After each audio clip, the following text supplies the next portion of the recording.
Salut tout le monde, très urgent et très grave.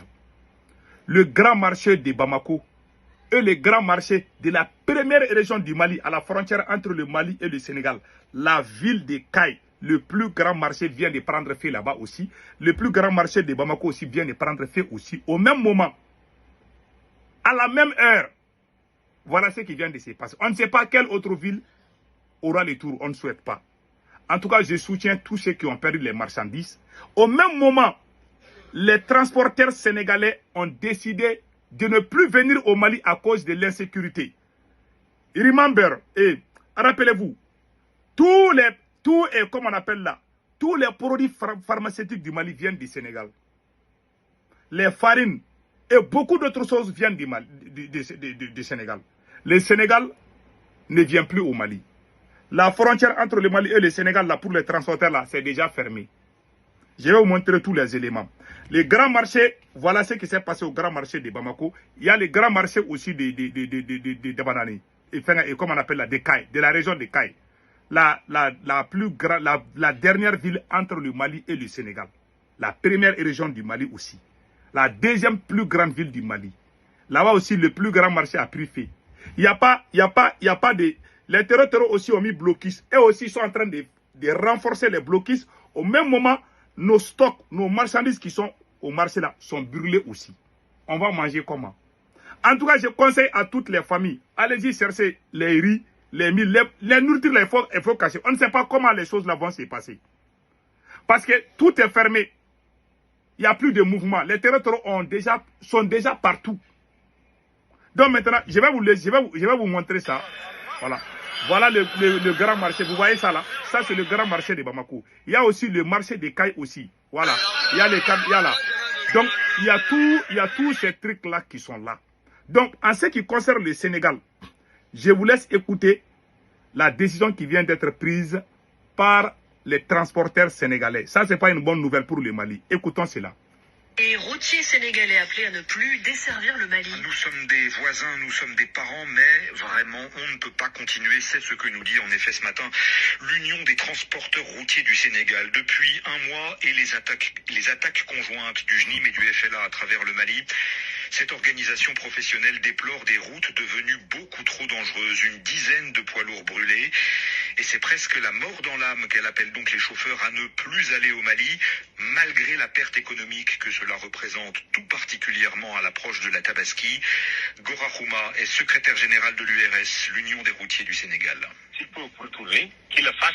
S'il ne faut pas retourner, qu'il s'arrête, qu'il ne bouge pas. Puisque les attaques se répètent et qu'il y a beaucoup de camions qui sont brûlés. Depuis l'attaque de Tati, on peut compter 11 camions sénégalais qui sont brûlés. C'est pourquoi nous disons ceux qui sont sur le sol sénégalais, de préférence de rester au Sénégal jusqu'à ce que la situation soit claire. Nous ne sommes pas politiques, nous ne mêlons pas des affaires maliennes. Nous sommes des privés, nous sommes des travailleurs. Allez au Mali actuellement, c'est se suicider, puisque les attaques ne se programment pas.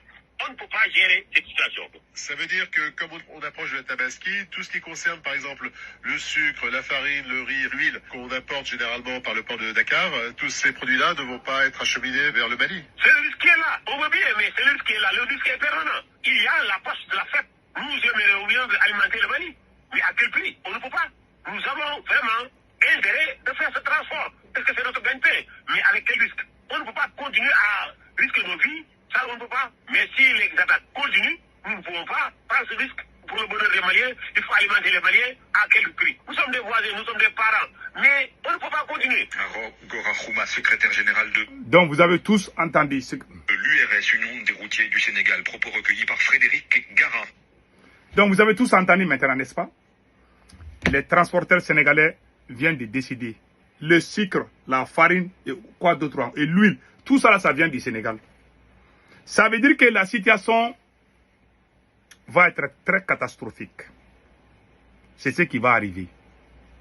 Les terroristes aussi sont en train de renforcer leur position. Économiquement, le Mali ne peut pas tenir.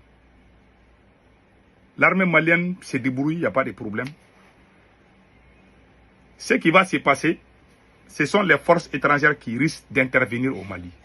Quand le peuple commence à souffrir, le peuple commence à avoir faim, forcément, il y aura une intervention extérieure. Le Mali n'échappera pas à ça. Sauf si le miracle apparaît. Prions que cela apparaisse. C'est pas ce que je veux. Hein. Il faut que ce soit clair. Je suis en train d'expliquer ce qui risque d'arriver. C'est pas ce que je veux. Parce que quand tu dis la vérité, on va penser que c'est ça que tu veux. Moi, je ne veux pas. Qui a combattu les forces extérieures plus que moi? Qui a combattu les forces étrangères au Mali plus que moi? Il n'y en a pas. Je ne souhaite jamais que ces mêmes forces que nous avons chassées là, que ces mêmes, même si je n'aime pas Assimi Goïta là, je ne souhaite jamais qu'une force étrangère intervienne dans mon pays. Je suis farouchement contre ça. Je ne veux pas que quelqu'un vienne dans mon pays pour nous sauver. Je veux qu'on se débrouille nous-mêmes, qu'on cherche des voies et moyens pour nous en sortir dans cette situation. Parce que quand ces forces-là vont venir là, ils vont diviser le Mali, comme ils ont fait en 2012. Il n'y aura jamais la paix. Peut-être qu'ils vont mettre un peu de stabilité à Bamako, mais le Mali là le Mali sera sous statu quo. C'est-à-dire, le Mali ne sera pas libre de prendre ses propres décisions. Tout va passer par les Nations Unies. C'est ce que nous avons fait plus de 10 ans comme ça. On était dirigé par la France et les Nations Unies. De 2012 à 2023 ou 2021.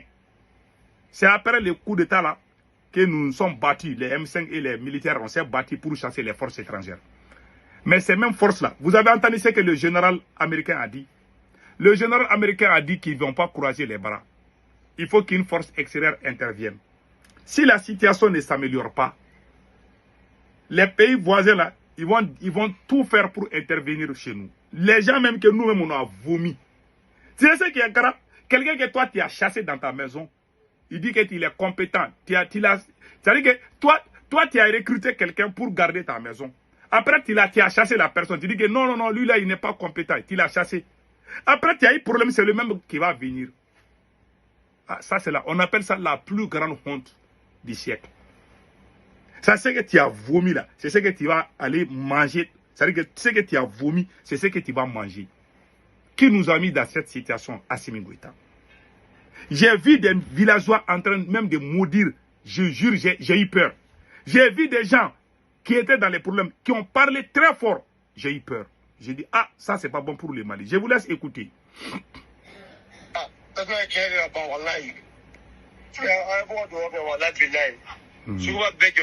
Voilà. Tous les marchés a pris feu. Voilà. Voilà.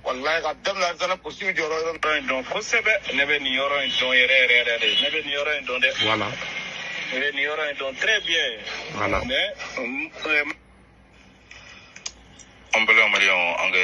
Voilà. Écoutez ces messieurs-là.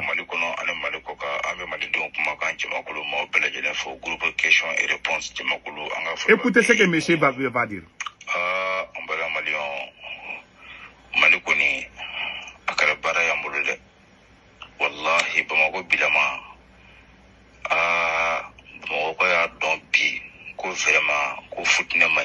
C'est aujourd'hui que les habitants de Bamako ont su que veut dire la souffrance.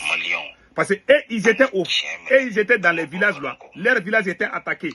Quand les gens veulent, voilà. Il dit que mensonge là ne peut pas construire une nation. Il dit que quand ils sont dans leur village là-bas, quand ils sont attaqués par les terroristes, une fois qu'ils essaient d'expliquer, les vidéomans propagandistes de Bamako essaient de dire que non, que c'est faux, qu'il n'y a pas d'attaque, que tout va bien. Alors que les gens souffrent. C'est ce que le monsieur, il est en train de faire des serments. Il a juré que sauf si Dieu n'existe pas, si Dieu existe là, que les gens de Bamako vont souffrir pire que ça. C'est pas moi qui le dis. C'est eux qui le disent. Donc, écoutons. Voilà.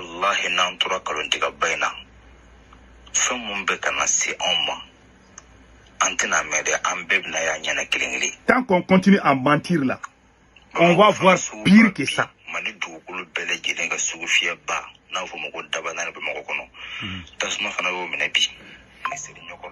Voilà. Que c'est incroyable. Voilà. Que c'est incroyable que le grand marché prenne fait aujourd'hui à Bamako. Que c'est la plus grande honte du siècle. C'est ce qu'il est en train de dire. Et ils sont dans leur village là-bas là. Leur village est attaqué. Quand ils disent, les vidéomans qui sont à Bamako là, sous les climatiseurs, vont sortir dire que c'est faux. Quand RFI disent, ils vont insulter, ils vont même interdire, ils vont dire que RFI a menti. Alors que ce qui se passe, je ne dis pas que tout ce que RFI dit est faux. Hein. Non, est vrai. Non. Mais il y a des choses qui disent ça c'est vrai. Moi, je sais. Parfois, on m'appelle même pour me dire certaines informations, j'ai peur. J'ai réussi de dire, ils vont dire que je suis contre le Mali. Mais parfois, j'entends RFI en train de dire, j'ai ri. Ils sont en train d'insulter RFI, mais moi, je sais que c'est vrai. Je suis au courant. Vous savez, dans cette ville-là, il faut qu'on se respecte. Voilà. Le monsieur a tout dit. Il est fâché, il est en colère. Donc, on va laisser la vidéo. Passez un excellent week-end. En tout cas, si on continue comme ça, Assimi Goïta n'a pas recruté les militaires. Il a refusé les recrutements. Voilà les conséquences. On a été humiliés en 2012, 2013. On nous a chassés dans les 3 grandes régions du nord du Mali. Toi, tu as pris le pouvoir. Tu ne devais jamais laisser que cela se reproduise. Mais l'homme noir, je ne sais pas si c'est la malédiction. Que Dieu bénisse. Là.